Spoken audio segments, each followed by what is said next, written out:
If you've ever looked at your phone, seen someone's name, and felt nothing but a quiet certainty, not anger, not sadness, just, I'm done, this might be about you. People who cut everyone off don't usually make a scene. They don't announce it. They just stop replying. They stop showing up. They disappear in a way that feels calm, almost clinical. And what's strange is they don't always feel lonely afterward. They feel lighter. That's the part most people don't understand. From the outside, it looks dramatic, cold, extreme, but on the inside, it often feels like relief. So what actually happens psychologically when someone starts cutting everyone off? On the surface, the behavior seems simple. You stop texting back, you mute conversations, you avoid invitations, you slowly reduce access.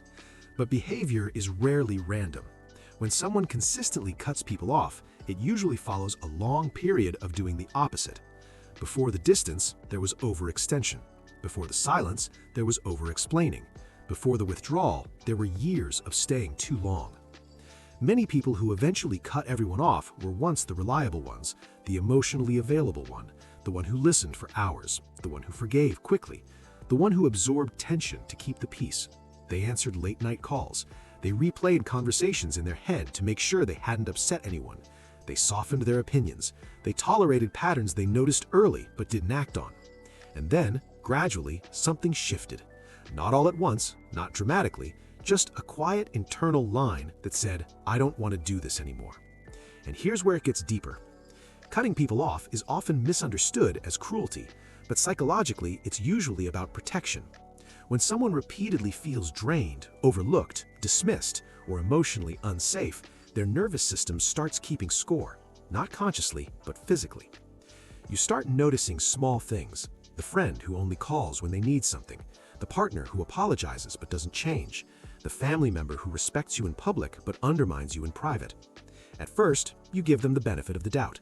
Then you explain yourself more carefully. Then you try harder. Then, one day, you stop. That stopping isn't always anger. Sometimes it's exhaustion. And exhaustion changes how we relate to people. Here's something important. People who cut everyone off often have a very high tolerance for discomfort. They don't leave at the first red flag. They leave after the 50th. They stay through confusion, through inconsistency, through emotional imbalance. They overanalyze, they rationalize, they minimize their own needs. So when they finally walk away, it looks sudden. But internally, it was processed for months, sometimes years. And here's where it gets interesting. The real reason people cut everyone off isn't always about those other people. It's about identity. For a long time, they were the accommodating ones, the peacekeeper, the emotionally stable one, the one who could handle it.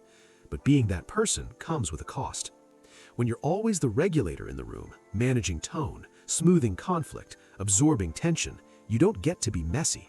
You don't get to be uncertain. You don't need support. Over time, that creates quiet resentment, not loud, explosive resentment, silent resentment, the kind that builds while you're still smiling. So cutting people off becomes less about punishment and more about reclaiming space. It's not, I hate you, it's, I can't keep being this version of myself.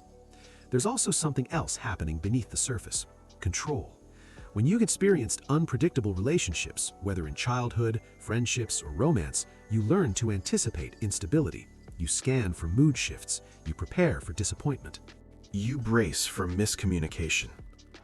Eventually, the most reliable form of control becomes distance. If no one has access, no one can destabilize you.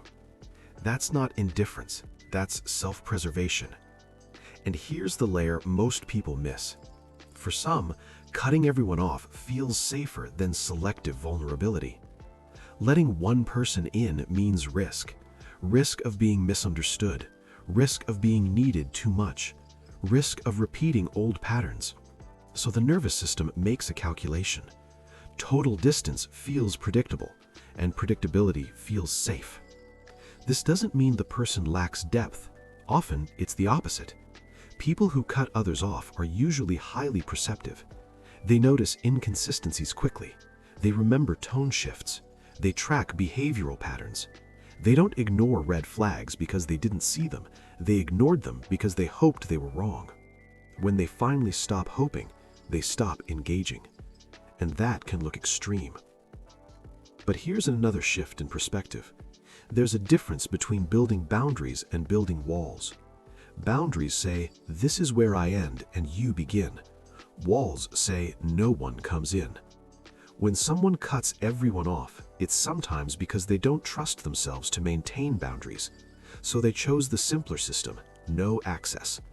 It's cleaner, less negotiation, less emotional math. And for a while, it feels peaceful, quieter, less draining. But there's a subtle identity change that happens too. When you repeatedly remove people, you start seeing yourself as someone who leaves, independent, self-sufficient, unbothered. And that identity can feel powerful. You don't need anyone. You don't rely on anyone. You don't tolerate anything. But underneath that strength is often an older story. A time when closeness felt unstable, when love required performance, when emotional safety wasn't guaranteed. So distance became the most reliable strategy. That's not a weakness, it's an adaptation. The mind is incredibly good at repeating what once worked. If withdrawal protected you before, it will use it again. Not because you're broken, because your system remembers. And here's the quiet truth. People who cut everyone off aren't always antisocial. They're often overwhelmed.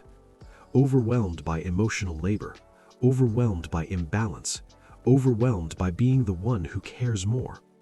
When the scale feels uneven for too long, the solution that feels most stable is to step away entirely. It simplifies everything. No monitoring, no adjusting, no bracing, just silence. And silence can feel like peace when chaos used to be normal. But once you see the pattern, something changes. You start recognizing that cutting everyone off wasn't random. It followed burnout. It followed an imbalance. It followed a version of you that was stretched too thin for too long. And awareness doesn't force you to reconnect. It just helps you understand why the distance felt necessary. Some people truly needed to be released from your life. Others may have simply met a version of you that no longer wanted to overfunction. Either way, the shift wasn't impulsive, it was protective. Once you see that, the narrative changes. You're not cold. You're not incapable of attachment. You're someone who reached a threshold. And thresholds are data. They tell you where your limits are. They tell you what your nervous system can and cannot sustain. Cutting everyone off isn't always the final form of who someone becomes. Sometimes it's a reset, a pause, a recalibration of identity. And once you understand that, the behavior stops looking dramatic. It starts looking like a pattern that formed for a reason.